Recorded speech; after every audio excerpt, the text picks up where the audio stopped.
E hoje, no Direto da Redação, os desdobramentos do julgamento do recurso do ex-prefeito de Cachoeira dos Índios, Alan Seixas, com a apresentação de argumentos pelas partes.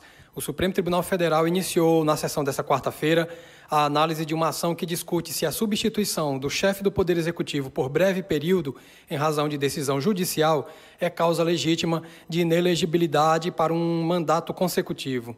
No caso do julgamento, o ex-prefeito de Cachoeira dos Índios, Alan Seixas, que foi eleito em 2016 e reeleito em 2020, recorre de decisão do Tribunal Superior Eleitoral que manteve o indeferimento do registro de sua candidatura porque ele havia ocupado o cargo de prefeito por 8 dias, menos de 6 meses antes da eleição. Segundo o Tribunal Regional Eleitoral da Paraíba, a nova eleição configuraria um terceiro mandato consecutivo, o que é vedado pela Constituição. Ao julgar recurso contra essa decisão, o TSE considerou que o entendimento está de acordo com a jurisprudência eleitoral, ou seja, que o exercício do cargo 6 meses antes da data do pleito é causa de inelegibilidade, independentemente do período ou do motivo da substituição e da ausência de atos de gestão relevantes. Na tribuna, o representante do ex-prefeito Alan Seixas, o advogado Rodrigo de Souza Pedreira, argumentou que o pequeno período de exercício não caracteriza um mandato, já que Alan Seixas teria apenas cumprido o dever de substituir o titular afastado por decisão judicial. Segundo o advogado, a norma constitucional visa evitar a perpetuação de mandatos, o que não teria ocorrido no caso de Alan Seixas.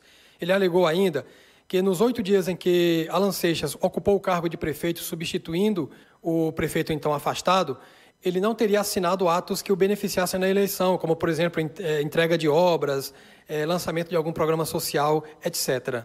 Nesse mesmo sentido, o representante do Partido dos Trabalhadores, do Podemos e do União Brasil afirmou que a substituição do chefe do Executivo por motivo de força maior nos 6 meses anteriores à eleição não pode ser computado como efetivo exercício de um mandato, porque, afinal, este é um dever do vice-prefeito, que é, de fato, assumir a titularidade quando o prefeito for afastado por motivo de força maior.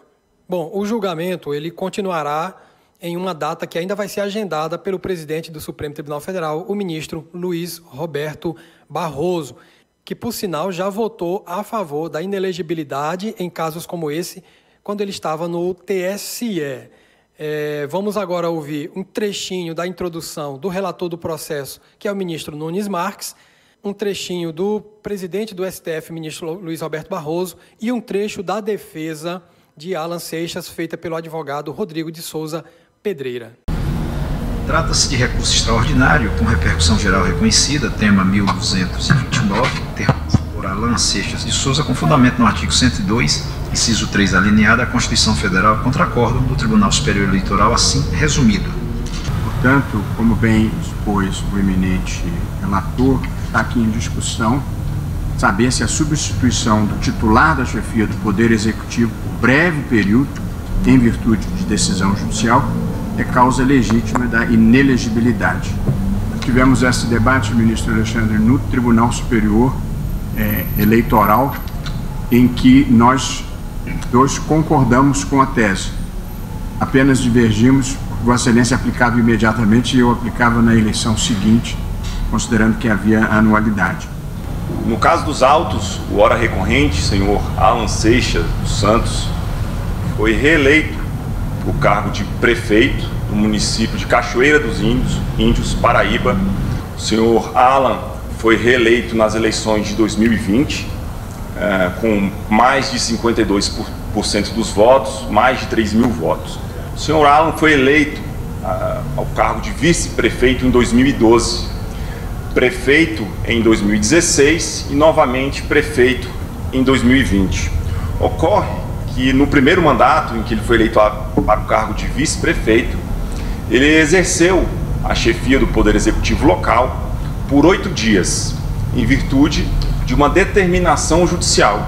A 8ª Vara Federal da Subseção Judiciária de Souza, Paraíba, determinou o afastamento do titular do cargo de prefeito. Então o vice assumiu o cargo de prefeito ali por esse interregno temporal tão diminuto de 8 dias, sendo apenas 5 dias úteis. E durante esse interregno, durante esse lapso temporal, nenhum ato de gestão relevante foi praticado. não foi inaugurada uma obra pública, não foi criado um programa social. Com devido respeito, o acórdão do Tribunal Superior Eleitoral violou diretamente o artigo 14, parágrafo 5º, considerando que esse lapso temporal de 8 dias não caracteriza por si só o mandato. Não houve nenhum tipo de ato de administração nessa oportunidade que viesse a macular o pleito. Esse curto espaço de tempo, esse interregno temporal tão pequeno, não caracteriza o exercício efetivo do terceiro mandato. O vice, ele exerceu a atividade para a qual ele foi efetivamente eleito, de substituir. É importante lembrar, como já bem relatado, essa corte ratificou a liminar concedida pelo ministro relator, suspendendo os efeitos do recurso extraordinário, permitindo que o prefeito eleito em 2020 exercesse o seu mandato até o final. Considerando a urgência, a plausibilidade, a unanimidade, essa corte ratificou os termos da liminar e permitiu então que o prefeito exercesse o seu cargo. Aí, portanto, o julgamento do recurso de Alan Seixas, o ex-prefeito de Cachoeira dos Índios, ainda vai ser retomado, com data ainda para ser agendada pelo presidente da Corte.